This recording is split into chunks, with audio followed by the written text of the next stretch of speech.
Welcome to the BRSCC Mazda MX-5 Championship. You join me here on the beautiful countryside of Cheshire at Oulton Park.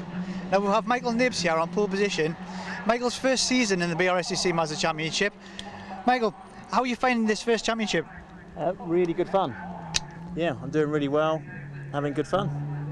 Now the weather's hotting up for you. Are you looking forward to the race? Yeah, really looking forward to it. Racing with some cracking guys, and we're going to have some fun. And you're a bit worried about the competition coming up behind you? Definitely. It's going to be tricky and it's going to be hard, but I'm going to give it the best shot. Awesome. Well, best of luck, mate. Thank you very much. Thank you. Well, as we head now into the race, Andy, over to you. Thanks, Mike. Well, the cars lining up on the grid then, and here is the order in which they'll take the start, with Michael Nibbs and Christopher Ginn on the front row together, Charlie Rawls and Jack Wilmot row 2, ahead of Scott Leach and Alan Hawkins. Then it's Ollie Jenkins and Nick Ledoyen, Richard Bartlett and Graham Rumsey, with Elliot Hann and Ivan Leary. Then Sam Jarvis and Richard Wootton on row number 7, row 8 for Chris Malloy and Tom Mallett. Then rounding out the top 20 are Ashley Heath, Adrian Burge, Neil Coggan and Ian Whitick. Then it's Thomas Jenkins and Jonathan Fieldsend. Pete Lancaster and Dale Whiteman are towards the back of the grid, whilst the back row itself is occupied solely by Dave Turton.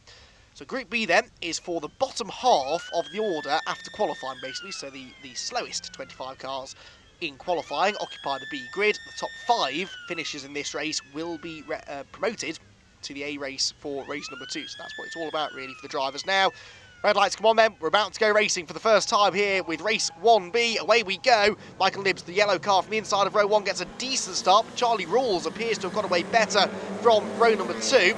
Silver and green car, but no, it will be Nibbs that leads the way. Rawls is second, slipping backwards is Christopher Ginn though from the outside of row number 1. Not a brilliant start for him. Wald Hall, a couple of them running a bit wide. Oh, and there's a bit of contact. One car goes spinning towards the barriers, and is it going to stop in time? Oh, just about. I think that's number 56 that's gone around, which means that was one of the cars from further back, Thomas Jenkins from 21st on the grid, who thankfully appears to have got away without too much damage there, but unfortunately the real damage has been done to his prospects of a good result. He'll be right at the back of the field now. So the field then, the rest of them at least, go through Island Bend for the first time after a lively start. I think, in fairness, Thomas Jenkins was about the only car that ran wide onto the grass, but everyone else keeping it fairly clean for the time being. Up through the Shell hairpin they go then. Really, really close stuff here. There's Alan Hawkins in the 722 car. Christopher Ginn there, number 20, started on second on the grid, and he's dropped down now towards the back of the top 10 already. And this is getting very, very congested indeed from about 3rd or 4th place back. But the top 2 is this, pulling away Michael Nibbs and Charlie Rawls through the Hislop chicane then.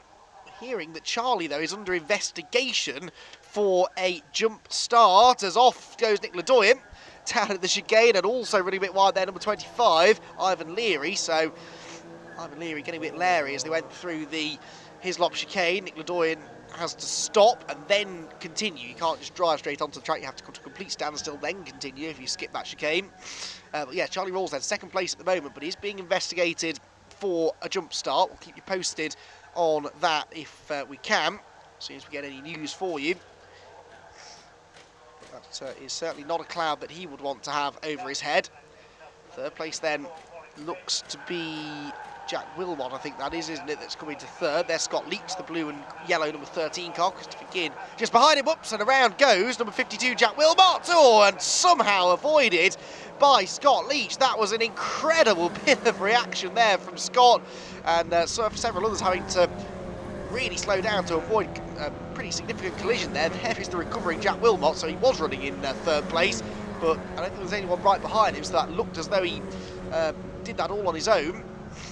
That was a scary moment for Scott Leach. He pulled out of line to try and overtake the car in front, and suddenly found a stationary Jack Wilmot right in his path, and cat-like reflexes there to keep the car from running into the stationary object at high speed.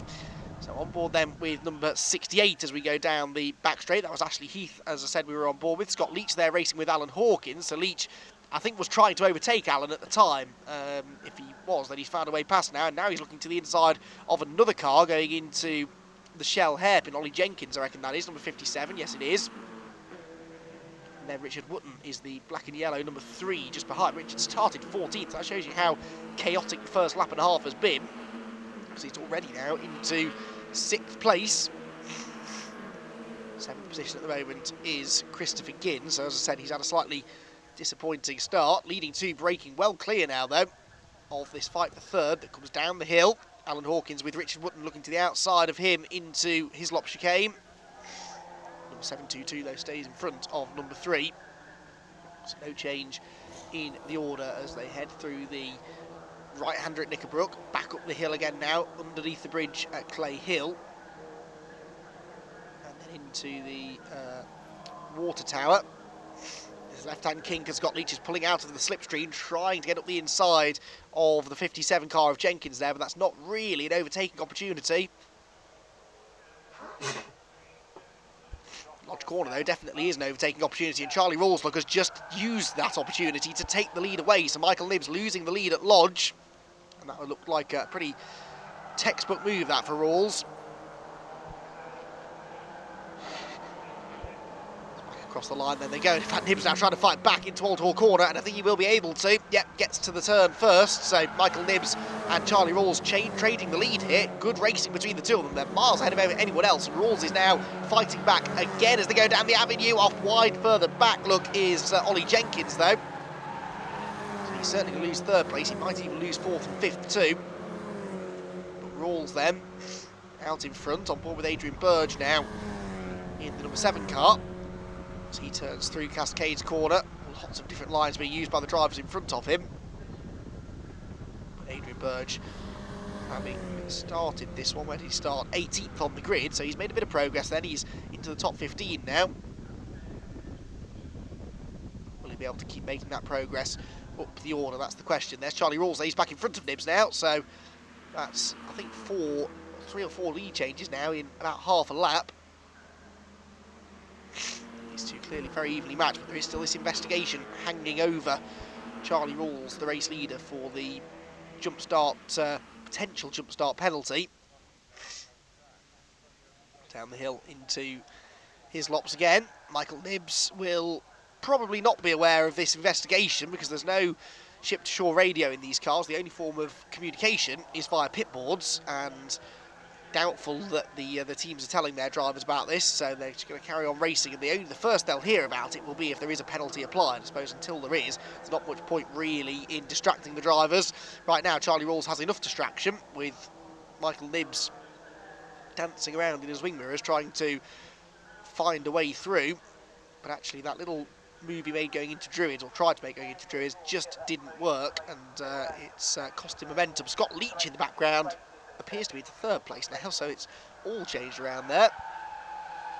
Ooh, sideways there for Rawls through Lodge Corner. Very easy to do that. There's a big dip in the apex of the corner, and then you come back over the other side and then plunge even further downhill through Deer Leap, and that's very easy to lose the rear of the car there. The car understeers through the corner, then oversteers on the exit. There is Alan Hawkins now, so this 3rd place changing almost by the corner. Hawkins is 3rd, Leach is 4th. 5th place then for Jenkins, 6th Wootton, 7th Christopher Ginn. And then there is Ivan Leary scrapping away with, I think it was Adrian Burge in front of him. No, I think it was, didn't quite catch the number on that car. We'll get that in a moment though, as they race through Cascades once again, and Richard Wootton with a good exit there, pulls himself alongside Ollie Jenkins, the 57 car. Long Lakeside straight then into Island Bend. Has he made that one stick? He's got the inside, the black and yellow car. He's going to go through, I think, and Christopher Ginn will try to follow. Ooh, door is firmly closed in his face. In fact, now he's coming under pressure, look, from the number 30 car, that is, I think, behind. Is it trying to get up the inside, which is Dave Turton? Yes, it is. I paused because Dave started 25th and last, so I didn't expect him to be this high up the order already, but look at that, well into the top 10. Oh, and Richard Wootton goes straight on at Britain's now. It's a strange place to see someone outbrake themselves. You don't do a huge amount of braking into that corner, but he just got spat out of line there, and he's going to lose a handful of places now. So that's a shame for Wootton. He's got some more overtaking to do now. This is all the fight for 3rd place, remember. So they turn through Knickerbrook once again, then up Clay Hill. And Scott Leach there, having another good race here. He's had the odd top 5 this year in these B races.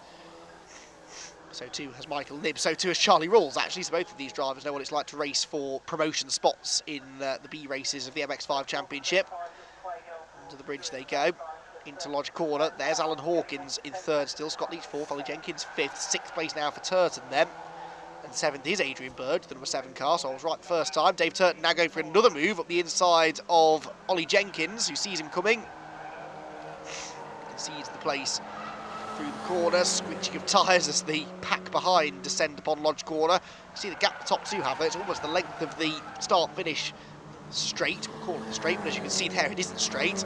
It's sort of curving and winding its way around the Parkland circuit. The start-finish straight, in fact, here used to be the main driveway to the Old Hall that, surprisingly enough, was situated just behind our camera here at Old Hall Corner. Sideways action there through that first turn. It might have been Nick Ledoyen, I think, getting a bit squirrely. Graham Rumsey just in front of him. Just behind the number 14 car is Elliot Hand trying to get past him, the yellow car. Through Cascades. Oh, and there goes it. It wasn't Ledoyen, it was the 78 car that was in front, but no longer, because that's a spectacular spin for Richard Bartlett at Cascades. And he's off the road and pointing the wrong way, so that's probably the easiest position that those drivers will get all day. Not a place that you want to be spinning Cascades, but an awfully easy place to lose control because it's such a quick corner. And again, none of the corners on this circuit are level or perfectly cambered. Many blind corners, many corners that have big rises and falls right through the middle of them. So as you're committed to the corner, the topography of the land is changing all of the time, and just so easy to lose either the front or in these cars more like the rear, and end up off the road. And actually Cascade is one of those few places where you can go off and you're not likely to hit anything unless you spin back over to the left hand side of the road and hit the tyre wall on the inside of the corner. There's Nick Ledoyen then, through Knickerbrook, the right way this time, rather than taking the shortcut. As we saw, no advantage was gained for him as he got sort of eased and shuffled out of the pack down to Hislops on that opening lap. This was a much bigger group of cars a lap or so ago, but a few of them have now sort of fallen by the wayside after various moments. Nick Ledoyen on a recovery drive of his own. Meanwhile, for third place, it's changed again. Look, Scott Leach has got himself ahead of Alan Hawkins now. It's Turton ahead of Jenkins and Adrian Burge. 18th on the grid, so some good recovery drives here. Then Ivan Leary, Richard Wootton and Christopher Ginn, and then Graham Rumsey, and the battle that we were just watching with Elliot Han and Nick Ledoyen. Caught slightly, I think, by the car just behind them. As they turn through Old Hall Corner, that looked like it might have been Pete Lancaster maybe, as they head through. Yeah, because there is Jonathan Fields then, the number 53 car, the blue and fluorescent yellow machine. Again, not many lonely drivers on the Mazda MX-5 grid, be it in the A or the B races. There's usually someone to play with. So the case here, down through Cascades. Down the Lakeside Straight, all good exit there for the 99 car that we were watching, the black machine that's now trying to make an overtake, Ian Whiting that is. Ashley Heath then trying to fend him off, but is that Graham Rumsey all of a sudden that they've just overtaken? Graham Rumsey shouldn't be that far down the order, should he? So there's been another drama, I think, up the road, because I'm pretty sure that is Rumsey. So Graham was running just outside the top 10. No longer, though. Yes, it is the 45 car, and there's damage to the rear, so he's been off somewhere. Look at that, the rear bumper trailing on the ground. Now, that might just attract the unwanted attention of the clerk of the course.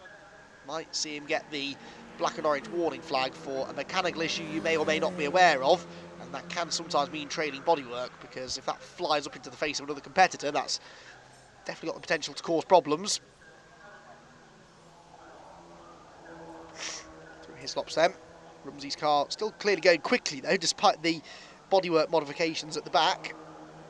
Won't be slowing him down particularly, but it will, I would be fairly certain, see him have to make an unscheduled stop to get the damage fixed, unless it falls off itself. But the bit that it is attached by does seem to be particularly well attached. Oh, that was an interesting line into Druids there for Ian, who nearly was on the grass, and Graham Rumsey might be able to now take advantage of that. Down into Lodge Corner, looks to the inside. He should be quicker than these drivers in theory, because he out-qualified them and was out-racing them by a few positions before the off that he's had, which we assume was a cascade, and that's good news. It has now fallen off and safely deposits itself in the gravel trap, so no need for a pit stop now then for Rumsey. Across the line, and down to Old Hall Corner. He tries to get up the inside of Ian Whitick, and he does it now as well, so Rumsey gains one extra position, but it's going to be a long, hard slog now to get back towards the top 10. He might even lose the place again, actually, on the run to the... yes, he has, on the run into Denton's. Look, he didn't get a great exit from Old Hall, having gone in on the tight line. Actually ends up losing ground. Right, back to our third place battle, which still sees Leach ahead of Hawkins, but for 5th position, Dave Turton now got Adrian Burge up the inside in the number 7 car. Adrian's car sporting some war wounds down the left-hand side, but he might get a couple more here if they try and run side-by-side through the chicane. But they kept it clean, and Adrian does go through then, so into the top 5 now for Burge, and that was crucial because the top 5, remember, will be promoted to the A grid. So right now it would be Michael Nibbs, Charlie Rawls, Scott Leach, Alan Hawkins and Charlie Burge that would make it through, but will that be the case in another 6 or 7 minutes or so when the checkered flag has fallen? So plenty that could play out in this one then, so that is the fight for the promotion spots. And now they're starting to delay each other enough that the 2 cars in front are starting to pull away as well. Back with Burge in his newly acquired 5th place. Up the road, look, there's another change for 3rd as Hawkins goes up the inside of Leach and Druids, and simultaneously Dave Turton gets up the inside of Adrian Burge for 5th. Now, Burge is going to fight this a little bit harder, I think, than Leach for 3rd place, because this is for a transfer spot, and Ollie Jenkins wants to join in the fun as well. Burge hangs on, though, because there's a yellow flag. Look, there's a yellow flag out at Lodge, so they had to back out of their respective manoeuvres. I think the yellow flag will be because of the Graham Rumsey rear bumper that's been left in the gravel trap. Whilst it's not a car in the gravel, it still could do with being retrieved, so the marshals are going to try and get out there and get that out of harm's way. Ivan Leary there having a go at Ollie Jenkins now, who's lost a bit of momentum from having to bail out of that overtake. Through Cascades they go then. Hawkins back into 3rd place. Both of these drivers have had decent stints of the race in 3rd, but they're never there for long. They seem to trade the place almost by the lap between themselves. Back with Burge now then. He's actually catching those two because they're about to change 3rd place again. Look, Scott Leach up the inside, goes ahead. Really, those two should be working together because they had that little cushion over Adrian Burge, and now Burge is catching them and bringing friends as well. Dave Turton looks to the inside of him for 5th, but can't do it. Runs wide as a result. Jenkins goes up the inside, and Ivan Leary goes up the inside as well, so 2 more spots lost. But yeah, these two certainly not helping each other, and they probably should be because they're now jeopardising their top 5 positions, because if the group behind catches them, they could very easily find themselves losing more places. Oop, Turton there, another scrappy corner unfortunately. I think he's a bit frustrated that that move didn't work at Shell. Ends up straight lining the chicane as well at Britain's, and Richard Wootton goes past him. Part of the circuit at which Richard also straight lined the course a few laps ago. Adrian Burge then sizing up Scott Leach now for 4th position. Whilst he is in a transfer spot, he'd like it if things were a little bit more secure. So if he can have a go at Leach, then he will. Ollie Jenkins is now the man most likely to rob one of those drivers of a transfer spot, maybe, because he's got away from Ivan Leary and is starting to bridge the gap to these 3 cars now. Through Druids, Scott Leach runs a bit wide, and this is Burge's chance maybe to get up the inside. Down the straight towards Lodge Corner, he's got the inside line, and Leach might be better off here just letting him go rather than fighting it out round the outside, because Ollie Jenkins isn't far away, and he is going to let him go eventually. Into the corner, through the dip, over Deer Leap again. On to another lap. They're running out of time now, though, getting into the closing stages of the race. Alan Hawkins now then does not have his sparring partner Scott Leach behind him, but instead it's Adrian Burge who would quite like a podium, thank you very much. Let's see whether or not he can get it through Old Hall, back along the avenue, and he's closing. He's definitely going to have a go at this, I think, before the end of the race. But a great drive this from Adrian Burge, from 18th on the grid. Scott Leach just behind him started 5th and is still running 5th, so that would lead you to believe he's had a fairly uneventful race, but that's really not the case at all, as we know. Down to Island Bend then, through the left-hander, one of the fastest left-handers in British motorsport, then onto the brakes into Shell, and Burge really closes in there, but still, despite braking later, he's actually tighter into the corner than Alan Hawkins is, but he's a bit sideways on the exit, gets a wheel in the dirt. That won't have held its exit speed towards Britain's. So now Scott Leach sees maybe an opportunity to try and get 4th place back, but right now these three are doing enough to transfer. They don't really need to be knocking lumps out of each other. The only difference really is a couple of extra championship points and a slightly improved grid position if they can gain an extra spot or two, but realistically that's not particularly what they're concerned about here. I don't think they'll be looking to try and just make sure they're in a transfer spot to get into that A race later on. Oh, and there's a car slowing there. Now, that wasn't one of the leaders, was it? I think that was a car going a lap down. Maybe Neil Coggan, who I believe was close to going a lap down not that long ago. That was a breathtaking moment in a way for this 3rd place squabble as they tried to negotiate him all of a sudden, not expecting to see a slow car in their way. Through Druids then, there's Ivan Leary. The tail of Ollie Jenkins now. Oh, and Dave Turton's in the pit lane, so that's a shame for Dave, who was a part of that 5th place battle earlier on. Leaders, though, come through onto the final lap of the race, and Charlie Rawls is still ahead of Michael Nibbs, but we're hearing is now being given a 10-second jump start penalty. So Charlie Rawls, unfortunately, may be leading the race, but Michael Nibbs, well, he actually wants to win this on the road anyway. These two will be blissfully unaware of that penalty, I'd imagine, at this stage. So Michael Nibbs, despite the fact that, again, they're both well clear of anybody else, they are about 16, 17 seconds clear of the 3rd place battle. And despite the fact that actually they're going to finish 1st and 2nd anyway with Nibbs ahead, unless there's a problem for Nibbs on this final lap, they're still going to keep the race going, which is good for us. To Shell, Nibbs to the outside at the Shell hairpin. Now he can go right round the outside here. The banking allows you to carry the speed off the corner. He's on the grass, keeps his foot in it though. Michael Nibbs trying everything to get past Charlie Rawls here. Into the British chicane, he'll have the inside line for the left-hander, but Charlie will have the inside for the right. It doesn't matter though, because Nibbs has gone through already. And Michael Nibbs then, on the last lap of the race, has taken the lead away.